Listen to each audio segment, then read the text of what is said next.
சமுதாயத்தின் நம்பிக்கை மாத இதழ் அப்பா பதிப்பகம் இணைந்து வழங்கும் நேர்மையாளர் சகாயம் IAS அவர்களின் அனுபவ பதிவில் கடைசி தரையில் கண்டாங்கி சேலை சென்னை புத்தக கண்காட்சியில் விற்பனையாகி கொண்டிருக்கிறது. எல்லாரும் நினைச்சுப்பாங்க இது ஏன் ப்ரொடக்ஷன் ஹவுஸ் அப்படின்றது.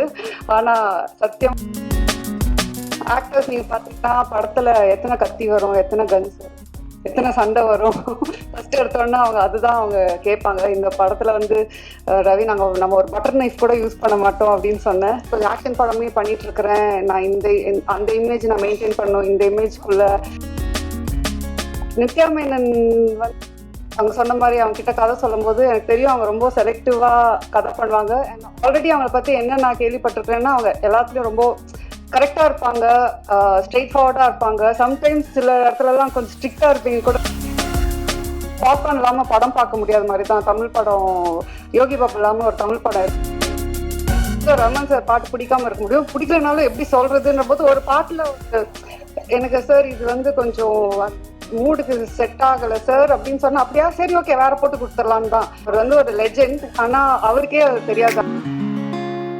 எல்லாருக்கும் வணக்கம். மீடியா பீப்புள் எப்போதுமே சப்போர்ட் பண்ணியிருக்கிறீங்க. நான் இப்போ வரைக்கும் எல்லா படமும் எடுத்தது இங்கே இருந்து எனக்கு உங்கள் ஃபீட்பேக் கொடுத்துருக்குறீங்க. ஸோ காதலிக்கு நேரமில்லை பார்த்துட்டும் நீங்கள் என்ன சொல்வீங்கன்ட்டு நான் அவளோட காத்துட்ருக்குறேன். ஜெயம் ரவி கிட்ட நான் வந்து காதலிக்கு நேரமில்லை அப்போ பேர் கூட டைட்டில் கூட இல்லை, இந்த கதை மட்டும் இருந்துச்சு. அவர்கிட்ட சொல்லும்போது இப்போ இருக்கிற ஆக்டர்ஸ் நீங்கள் பார்த்தீங்கன்னா படத்தில் எத்தனை கத்தி வரும், எத்தனை கன்ஸ் வரும், எத்தனை சண்டை வரும், ஃபர்ஸ்ட் எடுத்தோன்னா அவங்க அதுதான் அவங்க கேட்பாங்க. இந்த படத்துல வந்து ரவி நம்ம ஒரு பட்டர் நைஃப் கூட யூஸ் பண்ண மாட்டோம் அப்படின்னு சொன்னேன். தைரியமா அந்த படம் யூஸ்வலா ஒரு ஆக்டர் வந்து கொஞ்சம் ஆக்ஷன் படமே பண்ணிட்டு இருக்கிறேன் நான். அந்த இமேஜ் நான் மெயின்டைன் பண்ணணும். இந்த இமேஜ்குள்ள நான் திருப்பி வந்துட்டேன்னா அப்படின்ற ஒரு குழப்பம் இருக்கும். ரவிக்கு ரொம்ப கிளியரா ஃபர்ஸ்ட் எடுத்தோன்னே நான் பண்றேன் அவ்வளவுதான். அதுக்கப்புறம் நோ லுக்கிங் பேக், வேற எதுவுமே கேள்வி கேட்கல. தைரியமா நீங்க நம்பி அவர் வந்து இந்த கதை பண்ணாரு. So thank you Ravi. அண்ட் நீங்க பாலச்சந்தர் சாரோட என்னை கம்பேர் பண்ணும்போது எனக்கு ஒரு வாட்டி I am getting goose bumps because I am so like overwhelm by that. Nithya Menen வந்து அவங்க சொன்ன மாதிரி அவங்க கிட்ட கதை சொல்லும் போது எனக்கு தெரியும் அவங்க ரொம்ப செலக்டிவா கதை பண்ணுவாங்க. ஆல்ரெடி அவங்கள பத்தி என்ன நான் கேள்விப்பட்டிருக்கிறேன்னா அவங்க எல்லாத்துலயும் ரொம்ப கரெக்டா இருப்பாங்க, ஸ்ட்ரெயிட் ஃபார்வர்டா இருப்பாங்க. சம்டைம்ஸ் சில இடத்துலலாம் கொஞ்சம் ஸ்ட்ரிக்டா இருப்பீங்க கூட நான் கேள்விப்பட்டிருக்கிறேன். ஸோ வென் ஐ மெட் யூ நான் அந்த ஒரு இதில் தான் இருந்தேன். ஸோ ஃபர்ஸ்ட் டைம் ஷூட்டிங் போகும்போது அவங்ககிட்ட நம்ம எப்படி பேசுறது, டக்குன்ட்டு ஏதாவது இதாகுமா, ஏதாவது அவங்க கொஞ்சம் ஸ்ட்ரிக்டா இருப்பாங்களா. ஏன்னா எனக்கு வந்து வேற I am like exact opposite from till today. Exactly. But அதுதான் வெளியில ஏன் அப்படி பேர் உங்களுக்கு ஸ்ட்ரிக்ட் ஆஃபீஸர்ன்னு இருக்குன்னு தெரியல. Till today I feel like that it's a friendship that is going to last forever ன்ற மாதிரி தான். ஸோ அந்த அளவுக்கு வந்து கம்ஃபர்ட், அந்த அளவுக்கு காதலிக்க நேரமில்லைக்கு ஒன் ஆஃப் த மெயின் பில்லர்ன்னு சொல்லலாம். சொன்ன மாதிரி ரவி சொன்ன மாதிரி அவங்களோட கேரக்டர் அந்த போல்டா அதை ஏத்துட்டு பண்றது வந்து நிறைய பேர் அது பண்ண மாட்டாங்க. So thank you Nithya. And Vinay வந்து அவர் இந்த படத்தை ஓகே சொல்ல எனக்கு ஃபர்ஸ்ட் டைம் மீட் பண்ண படம் அவருக்கு கதை சொல்லும் போது அப்படியே யோசிச்சாரு. கிரு ஓகேயா இது வந்து எப்படி அது மாதிரி ஏதாவது டைப் காஸ்ட் பண்ண அதெல்லாம் எதுவுமே இல்லை Vinay. we have to break certain things in society.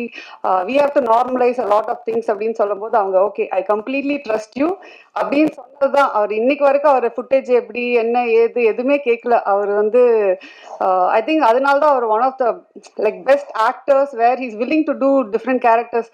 In fact நான் அதுக்கு முன்னாடி 2-3 பேர் கிட்ட கேட்கும்போது அவங்களும் ஒரு பயத்துல இருக்கிறாங்க. ஐ திங்க் ஒரு ஆக்டரா பயப்படவே கூடாது. You should try. லைக் நீங்க சொன்ன மாதிரி you might fail, it might not work out. But நீங்க ட்ரை பண்ணலன்னா தென் ஆக்டரா இருக்கும்போது நாங்கள் டைரக்டர்ஸ்லாம் more actors should come, more characters அப்போதான் நாங்கள் எழுதுவோம். மோர் புதுசாக ட்ரை பண்ணுறதுக்கு நீங்கள் ஒரு ஸ்கோப் கொடுத்தீங்க. அண்ட் டிஜே பானு வந்து நான் ஏற்கனவே சொன்ன மாதிரி அவங்க வந்து கொஞ்சம் ரொம்ப யோசிச்சாங்க. ஒரு சப்போர்ட்டிங் ஆக்டரா ஆனால் ரொம்ப இம்பார்ட்டண்ட்டான ரோலாக எனக்கு very close to my heart அந்த கேரக்டர். ஸோ ஃபர்ஸ்ட் வந்து இல்லை ஐ எம் நாட் டூயிங், நான் வந்து மெயின் லீட்ஸ் கொஞ்சம் பண்ணுறேன். பட் இது வந்து ஒரு ஸ்மால் பட் இம்பார்ட்டன்ட் ரோலாக இருந்துச்சு. ஃபர்ஸ்ட் பண்ணலன்ட்டாங்க. அதுக்கப்புறம் என் டீம்ல வந்து ஒரு 20 பேர் போட்டோ காட்டியிருப்பாங்க, 20 பேரோட வீடியோஸ் காட்டினாங்க, எல்லாமே காட்டினாங்க. நான் எல்லாத்தையும் பார்த்துட்டு இருந்தேன், இவங்க நல்லா இருக்காங்க, ப்ரொடக்ஷன் எல்லாருமே சொன்னாங்க. எல்லாம் அந்த 20 பேரையும் பார்த்துட்டு வந்து திருப்பி நான் டிஜே பானுல தான் வந்து நிற்பேன். திருப்பி அவங்களுக்கு ஃபோன் பண்ணுவேன், கொஞ்சம் கன்சிடர் பண்ணுங்களேன், இல்லை பரவாயில்ல, திருப்பியும் ஒரு ரவுண்டு போகும். அது மாதிரி ஃபைனலாக வந்து சரி இவங்க நான் நடிக்கலைன்னா இவங்க என்னை விட மாட்டாங்கன்ற இதுலேயே அவங்க வந்து ஓகே சொன்னாங்க. So I am happy. நான் அவங்க கிட்ட சொன்னேன், ரமன் சார் வந்து அவங்களோட தீம்க்கு வந்து ஒரு சாங்கு அவ்வளோ பியூட்டிஃபுல்லாக அவனை போட்டு வச்சிருக்காங்க. So at least for that reason I think you should be really happy doing this film. And of course Yogi Babu வந்து காஸ்ட் பண்ணுறதே வந்து படத்தில் யோகி பாபு இருந்தாருன்னா ஷூட்டிங் அவர் வந்துட்டு போனாவே கலகலன்ட்டு இருக்கும். நான் சொன்ன மாதிரி பாப்கார்ன் இல்லாமல் படம் பார்க்க முடியாத மாதிரி தான் தமிழ் படம், யோகி பாபு இல்லாமல் ஒரு தமிழ் படம் எடுக்க முடியாது. ஸோ நாங்கள் வந்து ஜாலி பண்ணுறதுக்கே அவர் வந்து காஸ்டிங் பண்ணிக்கலாம்.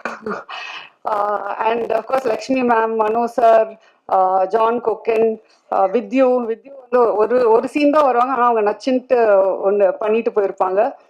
ஸோ எனக்கு வந்து ஐ திங்க் காஸ்ட் காதலிக்கு நேரம் இல்லை வந்து அது கதை எழுதுனது வந்து அப்படியே தூக்கி கொண்டு போய் அங்கே நிறுத்தது வந்து என்னோட காஸ்ட் தான். So thank you all very much.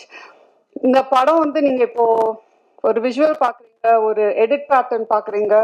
இந்த படம் இந்த அளவுக்கு வந்து எனக்கு ரொம்ப திருப்தி கொடுத்துருக்குன்னா இந்த 2 பேக் போன் தான் சொல்லுவேன். அவரோட விஷுவல் நீங்க படத்துல பார்க்கும்போது I feel I have not seen a Tamil film like that gave me till date at least maybe in recent times. So எனக்கு அவ்வளோ நானே என்ஜாய் பண்ணி அந்த விஷுவல்ஸ் வந்து பார்த்துட்டு இருக்கேன். அண்ட் கேமிக் பொறுத்த வரைக்கும் அவர் வந்து அகெயின் நோ ஈகோ. சம்டைம்ஸ் அந்த டைரக்டர் அண்ட் கேமராமேன் வந்து ஒன்னா ஜாயின் பண்ணதுக்கு ஒரு ஈகோ இல்லாமல் ஒரு கொலாபரேஷன் பியூட்டிஃபுல்லாக ஒர்க் அவுட் ஆகணும். அது எனக்கும் கேமிக்கும் நடந்துச்சு இந்த படத்துல. ஸோ அதனால தான் நீங்க சொன்ன மாதிரி இந்த படமே ஃப்ரம் பிகினிங் டு எண்ட் வந்து it was lovely shooting. Daily காலைல ஐயோ ஸ்கூலுக்கு போகணுமேன்றதுலாம் லை, ஜாலியாக ஸ்கூலுக்கு போகலாம் லஞ்ச் கட்டிட்டுன்ற மாதிரி தான் நாங்கள் எல்லாம் மீட் பண்ணுவோம். அண்ட் கிஷோர் சொன்ன மாதிரி அதாவது அந்த எடிட் ரூம்ல நாங்கள் 2 பேரும் நிறைய கற்றுக்கிட்டோம்னு நினைக்கிறேன். ஒரு ஃபில்ம் மேக்கிங்னாவே அங்கே நிறைய விஷயம் நாங்கள் கற்றுக்கிட்டு டிஸ்கஸ் பண்ணி ஒரு ஷார்ட்டும் ஒரு இதுவும் நிறைய நாங்கள் வந்து சேஞ்ச் பண்ணி, but it was a learning experience for me and production. வந்து எல்லாரும் நினச்சிப்பாங்க இது ஏன் ப்ரொடக்ஷன் ஹவுஸ் அப்படின்றது. ஆனால் சத்தியமாக அப்படி இல்லை. ஒன்றுத்துக்கும் நான் அந்த கேள்விக்கு பதில் சொல்லணும். வந்து கேள்வி கேட்பாங்க, என்ன இந்த பட்ஜெட், என்ன இங்கே வேற என்ன அப்படின்னு கேள்வி கேட்பாங்க. அதுக்கு நான் வந்து I hope I was like producers director. நீங்கள் வெளியில் அதை ஸ்ப்ரெட் பண்ணிங்கன்னா எனக்கு வேற ப்ரொடக்ஷன் சான்சஸ் கிடைக்கும். So thank you. Of course Raman sir பற்றி என்னால் வந்து எவ்வளோ மேடை போட்டாலும் பேசிகிட்டே இருப்பேன்னு நினைக்கிறேன். நான் அவர்கிட்டே வந்து பேசிகிட்டே இருப்பேன், சார் நீங்கள் எனக்கு அப்படின்ற மாதிரி. அவர் வந்து சரிம்மா கண்ட்ரோல் யுவர் செல்ஃப்ன்ற மாதிரி தான் இருப்பார். ஒரு பாட்டும் போடும்போது நான் அப்படியே வந்து அப்படியே கண்ட்ரோல் பண்ணிட்டு இருப்பேன் என்னோட ஃபீலிங்ஸை. சூப்பராக பாட்டு ஒரு பாட்டுமே வந்து டைம் எடுத்து போட்டு try this out, if you don't like டெல்லுன்னு வேற சொல்லுவார். எனக்கு வந்து எப்படி பிடிக்கல, ஃபர்ஸ்ட் ஆஃப் ஆல் எப்படி ஒரு ரமன் சார் பாட்டு பிடிக்காம இருக்க முடியும், பிடிக்கலனாலும் எப்படி சொல்றதுன்ற போது ஒரு பாட்டுல ஒரு எனக்கு சார் இது வந்து கொஞ்சம் அந்த மூடுக்கு செட் ஆகலை சார் அப்படின்னு சொன்னா, அப்படியா சரி ஓகே வேற போட்டு கொடுத்துடலான்னு தான். அவர் வந்து அதான் சொன்னேன், அவர் வந்து ஒரு லெஜெண்ட். ஆனா அவருக்கே அது தெரியாது அவர் வந்து லெஜெண்டுன்றது தான். ஸோ அதுதான் அவரோட பியூட்டி, அவரோட நேச்சரு. எனக்கு வந்து I think all of us should strive to be like Rahman sir. அவர் அவ்வளோ ஒரு இதுல இருந்து கூட most humble person I ever met. I think இந்த ப்ராஜெக்டே எனக்கு ட்ரீம் கம் ட்ரூவா வந்துச்சு. எல்லாரும் நீங்களும் இந்த படத்தை பார்த்து என்ஜாய் பண்ணுவீங்கன்றது தான் நாங்கள் இந்த படம் எடுத்திருக்கிறோம். So thank you very much and happy Pongal to every one. And of course நம்ம பிஆர்ஓ டீம் ரொம்ப கஷ்டப்பட்டு நிறைய வேலை செஞ்சு இந்த படத்தை வச்சிருவாங்கன்னு அப்புறம். தேசத்தின் நம்பிக்கை மாத இதழ் அப்பா பதிப்பகம் இணைந்து வழங்கும் நேர்மையாளர் சகாயம் ஐஏஎஸ் அவர்களின் அனுபவ பதிவில் கடைசி தரையில் கண்டாங்கி சேலை சென்னை புத்தக கண்காட்சியில் விற்பனையாகிக் கொண்டிருக்கிறது.